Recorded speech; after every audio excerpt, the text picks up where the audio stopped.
Well, I've got another large tower case server here that's had a bit of a beating in the post, unfortunately. It doesn't look it from the surface. I mean, it's got a few dings and that, but I think that's just from its sort of daily use, or probably when it was decommissioned. But yeah, unfortunately this has been a bit damaged in the post, so another one I'm going to have to fix up. So I've just got this upside down at the minute, and you probably see here the metalwork here is all indented, and the sides, there's an opening down here, the side panel's bulged out. You may be able to see there's a bit of bulging in the metalwork there, and that foot is leaning to the left because, like I say, all this is dinted in. I thought it was just this bit. I thought maybe it had been dropped down on the front, but I've realised that the back on this same side, this foot is broken, and the metalwork here, although it's not obvious on the camera, in fact it wasn't even obvious to me looking at it, that's also pressed in a bit, nowhere near as much as at the front, but that's clearly what's happened. It's been dropped down on this whole side and it's caved it in. Looks like this corner's had a bit of a beating at some point as well, whether that's related to that or whether that's just it being moved around.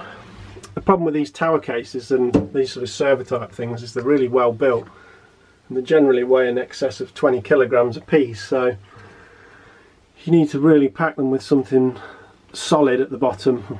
Well, not too solid obviously, because otherwise it's not really packaging, but you sort of like hard foam type stuff. Bubble wrap's useless. You'd need about 3 foot of bubble wrap to stop this being dropped and it pushing its way through.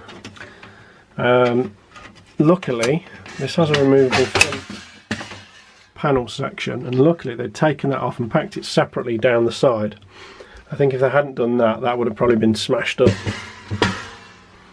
And you can see here on the corner of that foot there's a, so I'm pretty sure this has been smacked down. And again you can see here the bending of this side piece, and then that's just pushed this side panel out. The side panel is actually fine, it's just the metalwork of the chassis itself. So it's going to take a bit of a job to sort out, and there's a bit of a curve here as well. So as I've got this thing up here, I thought I'd give it a quick test just to make sure it at least gets to BIOS or something. Be a good idea. Already took the front panel off, obviously.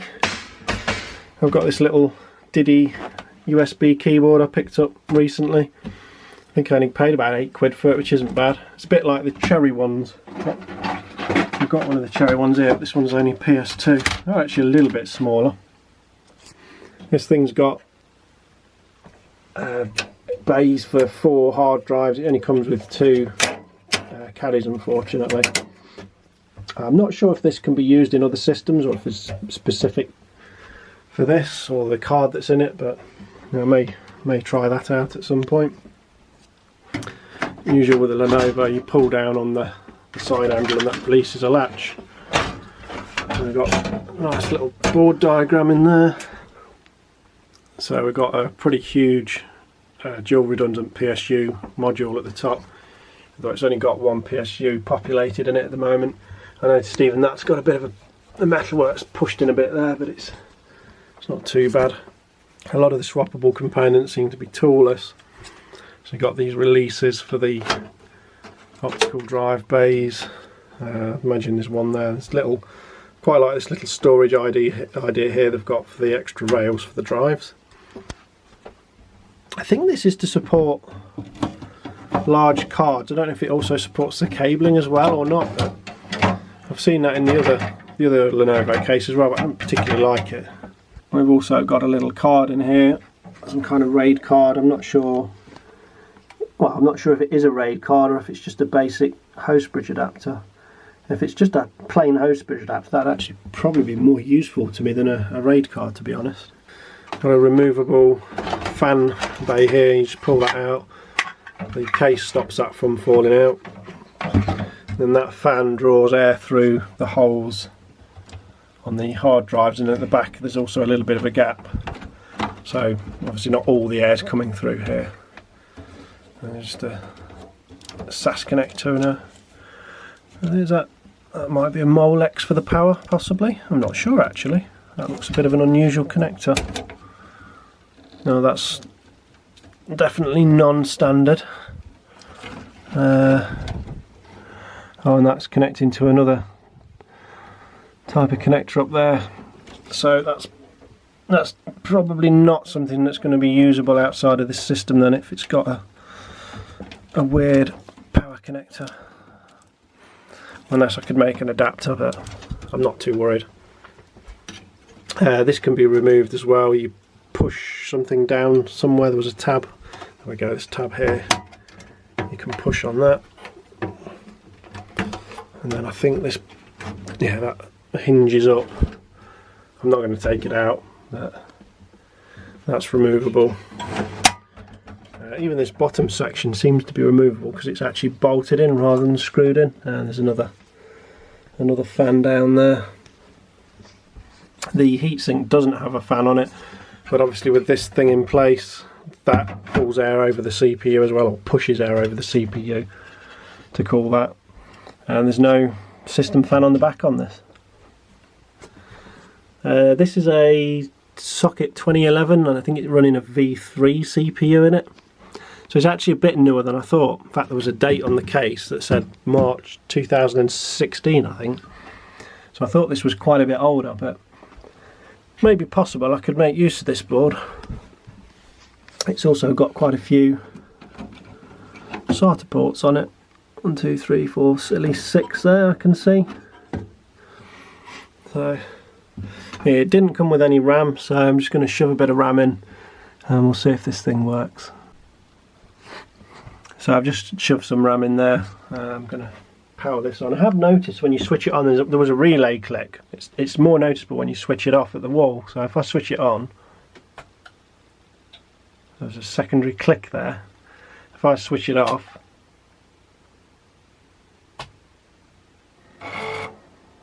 oh, that's just turn the fans over. Yeah, there's a click of a relay or something. Anyway, let's see if this works.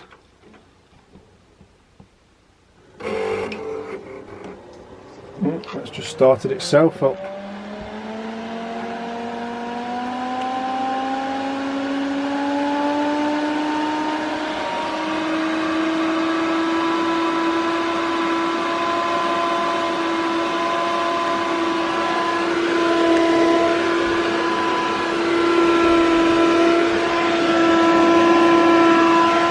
I'm not sure which of these fans is making the most noise. Bloody ridiculous. Either way, I'm not getting anything on the monitor at the minute.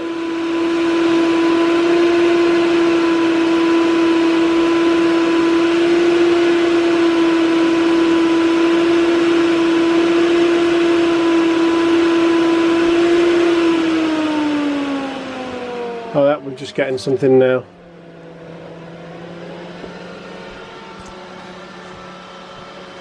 So it must take it a while for the board to initialise.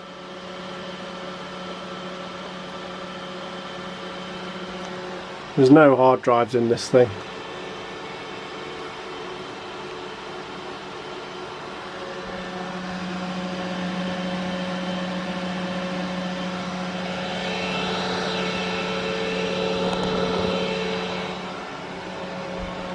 System initialising memory obviously doesn't like that RAM.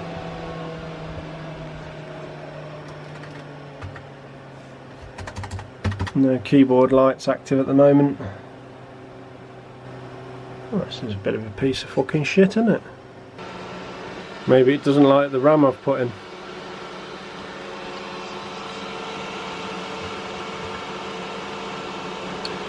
This does support ECC RAM, but the RAM I've put in isn't ECC. It should still work. Normally that's the case. Maybe I'll try some different RAM. It's a 4 gig stick, so it should be fine. I think this can take up to 32. This is how it starts up when there's no RAM in it.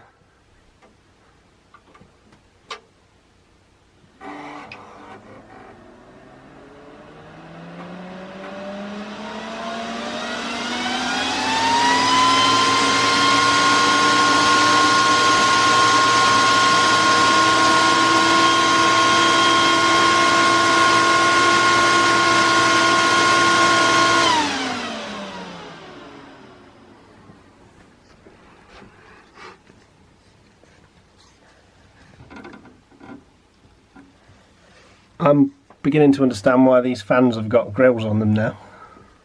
It's ridiculous. Yeah, you just turn yourself on when you feel like it.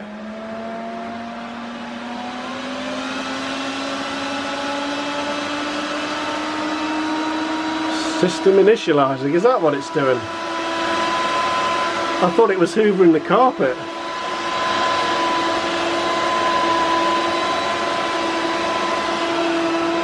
We're initialising memory again. I've put some couple of sticks of EDO in there now. Not EDO, that's 486 days. ECC. No memory could be configured. What the fuck do you call that in there? Well, after quite a bit of off-camera swearing and losing of temper, yeah, I know I might as well just piss in a glass rather than drink that, but it's desperate times here. This thing finally seems to be trying to boot, although it's not getting very far and it's taking ages. It looks like this system only works with unregistered DIMMs. And it looks like they have to be ECC as well though. I didn't realise you could actually have an unregistered ECC DIMM. I thought it was a contradiction in terms, but I still don't fully understand all the different types of RAM apparently. And of course an unregistered DIMM with ECC ends with an E on the end, not a U.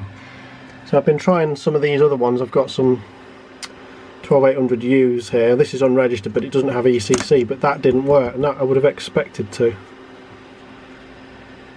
I'm also not sure with the, if you've got this ranking business, so 2 ranks by 8 and all that crap, which I've never been able to fully understand that. I'm not sure what the stick that's in there is, because I was suspecting, let's have a look. Yeah, that's a 2R by 8, because in the manual for this thing, which I had to eventually resort to, or the specifications, all the stuff that was shipped with this was a 1R by 8, and I didn't know if that made a difference or not, but apparently a 2R by 8 does work. So it looks like they have to be specifically unregistered and ECC for this system, or at least with this processor in, which is an i3 something or other, 1220. But this is going through all the usual server bollocks, which takes about 5 hours to get by before you can even get to sodding BIOS screen. And I tried to get in the BIOS and it looked like it was password protected, which is not very helpful. We've got an LSI card in there. That probably means that's going to be of no use for anything whatsoever. Well, 15 network cards. I think this thing's got 3 actually. Or was it 2? 2 network cards. I think one of them's usable through the management engine.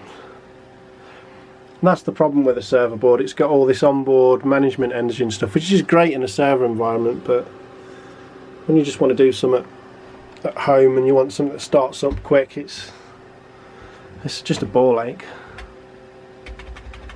Let's go back around to the system setup again. It's a good job I've got a good selection of RAM. So that's interesting, you see, because that does say IBM. And I noticed that some of these systems, this front panel, this little Lenovo badge here, is removable, and I noticed there were some that were IBM. And it's also interesting that it's got the purple on the button on the side, the release catch, because that's sort of the IBM colour. Lenovo's more flashes of red.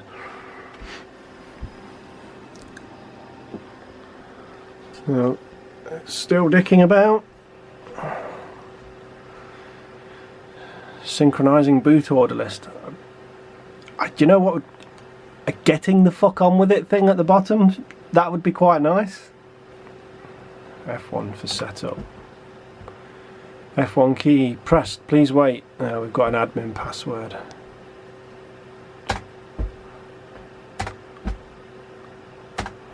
Fuck. Let's try admin. And let's try password, because they're the obvious ones. If someone's set one Right, there is a clear CMOS on the board, so power this off the easy way with the wall socket, because this thing seems to like to turn itself back on again when it's been turned off. I saw a clear CMOS jumper somewhere when I was looking around. Firmware update jumper.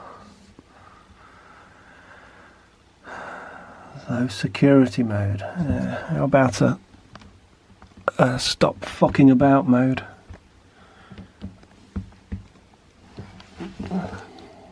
I wonder if it was under the fan. Yes, clear CMOS. I assume we just have to remove it and wait.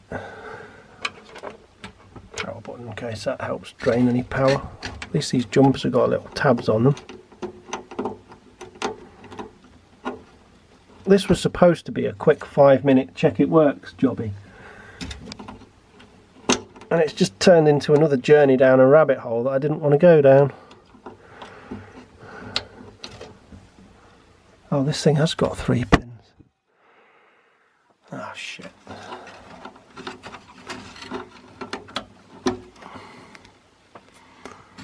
So I assume it needs shorting on the bottom too.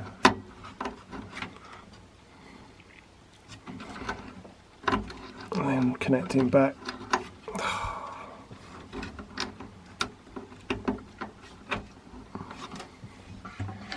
I get this fan back in.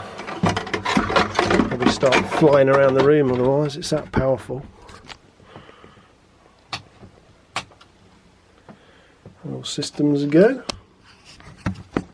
Imagine it's going to go into overdrive again.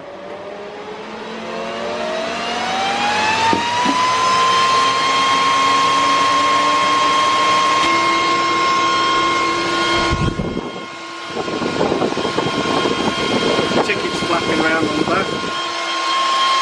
The memory initialization page goes by very quick when it works, so at least I know that now.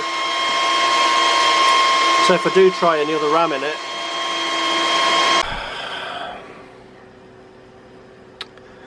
well, I've just been downstairs for what seemed like an eternity and this shit's still booting up. Makes you laugh really, because you think this is in a work environment which is more critical. You need things to start faster, not slower. Yet all the servers take a bloody age to start up. Well, I found this board while I was down there, just dug this out. Well, I say dug it out, I knew exactly where it was. Because I know this has got ECC on it, and I think these are also unregistered DIMMs, so it might be interesting to see if these will work. This is an old industrial PC motherboard, and it's got a 1st gen i3 on it, which is, I don't know if it's one of the few or the only chip in this sort of 1st gen series that wasn't Xeon, if there was a 1st gen Xeon for those. My history on this stuff's very crap. It's basically a rarity in that it actually supports ECC RAM, and it was going to be used as a little server, but obviously that never happened. I think I spent quite a bit of money getting hold of the RAM for it, because 8 gig of RAM at the time I got this thing together wasn't necessarily a small amount. I mean, it wasn't a huge amount, but it wasn't a small amount either. Come on. Yeah, we've seen this screen already. Connecting boot devices. Look, they're already connected. There's a fucking cable that goes from there to there. Nothing else needs to be done. Get on with it. Much more of this and I'll have to open another bloody beer. And it's work tomorrow. Synchronizing boot order list. It definitely sounds like a load of bollocks. Ah, oh, for fuck's sakes. This shit literally takes 10 minutes to boot. Ah, finally some options. F1. F1 key press. Really? No shit. Admin password's been set. Okay, so that doesn't work. So my next question is, how the fuck do you clear the admin password? There's a low security jumper, but maybe that will have something to do. I don't know. I can't be arsed. Well, I've given up on the BIOS for now. So I thought I'd try one of the RAM sticks out of this system.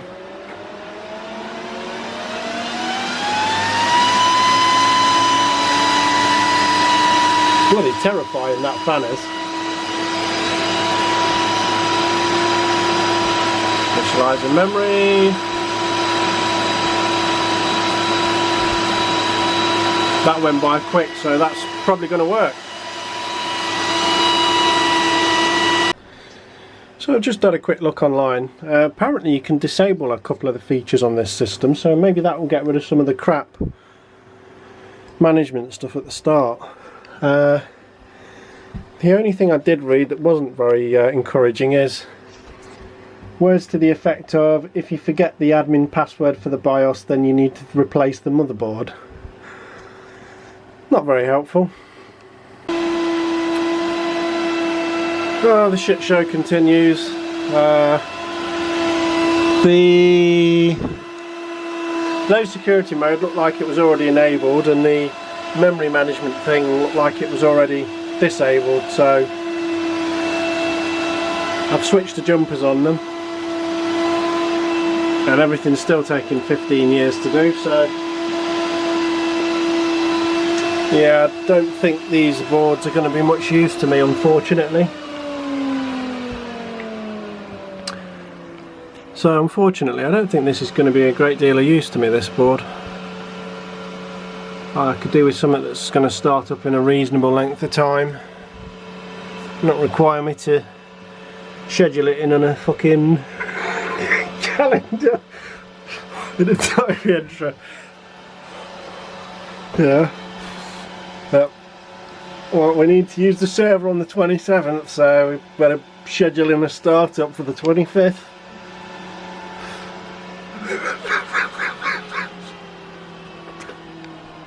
On the positive side, I do have some RAM that I know I can plug into this thing now and have it as a working system at least. So I might be getting rid of this thing. To be honest, it's almost definite that I'm going to be getting rid of this thing. I certainly am not prepared to wait for a system to take this long to start up. It's a bloody joke. Well, I put the power on, but also set the clear CMOS jumper. Not powered the system up, but just had power to the system available, and it did seem to clear some of the settings. I don't seem to be getting a BIOS option now though, which is a bit annoying.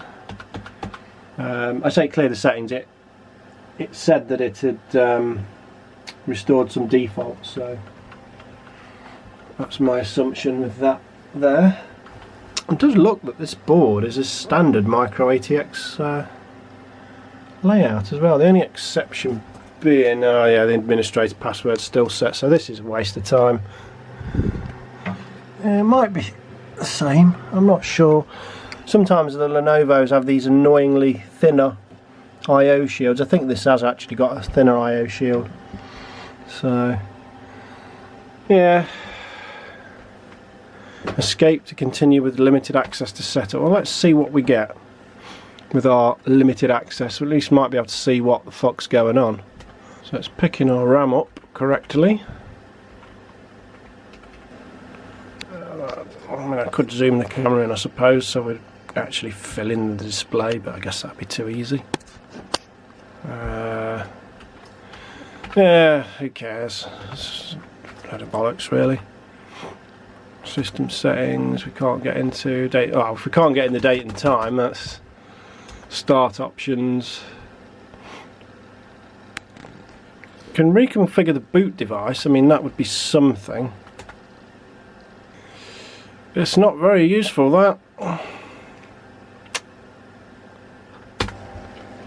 One thing I didn't check that I was going to, and I should have done, a sticker here or label. No password. There's no other password information on the system. Well, this has just been another complete and utter frustrating waste of time. Made me wonder why I bothered, as per usual. And yeah, can't be asked to do anymore. So with this system, what I'd actually done was get 2 of these. I ordered another one at a slightly later date. I think it was actually after this arrived. It was quite a while ago now, so I can't really properly remember. I'd already complained about the issues with the damage and I wasn't happy. They sent a second system, or the second system that I ordered, and that, when it arrived, it was fine, it looked intact and everything. That one hadn't got the password on it.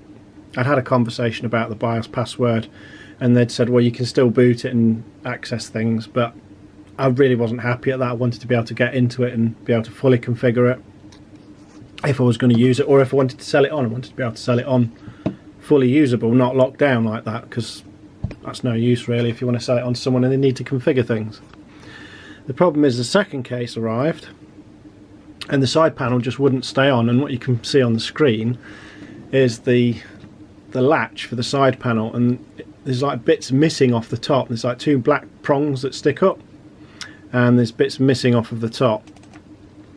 And another picture I'll put up, perhaps it might be a little bit clearer. And the thing is, it should have these points on the top, and this is the other lid, so the other side panel, and without those points at the top, when it latches shut, it just doesn't stay shut, it won't stay on. So by this time I'd pretty much had enough of it, so I basically said, look, I'm not happy, I want to send this one back. And what I'd ended up doing is I explained the issue with the side panel and that, so I ended up keeping the side panel from the first one and the rest of the case from the second one, and sent the damaged case with the non-locking side panel back to them for them to take back, and they gave me a full refund on it. A bit of a pain in the backside, but the crazy thing is they then put it back on eBay and sold it on again to somebody else, although they did show the damage to the case, but they didn't mention the fact that the side panel didn't latch shut properly, which I thought they should have done really, but not my problem anymore. So I've got one case that's in reasonable condition now. And then sometime later there was a couple of others of these cases that I was watching. They were basically barely used, but they were too expensive and the price was dropped on those, so I actually just went and picked them up and fetched them instead, because I was specifically after these for the cases, and I just thought, well, let's see if the boards themselves would be useful. But as you can judge from the video, I've got no intentions of using the actual hardware for the servers at all. Just wanted the cases, but that's a whole different story altogether.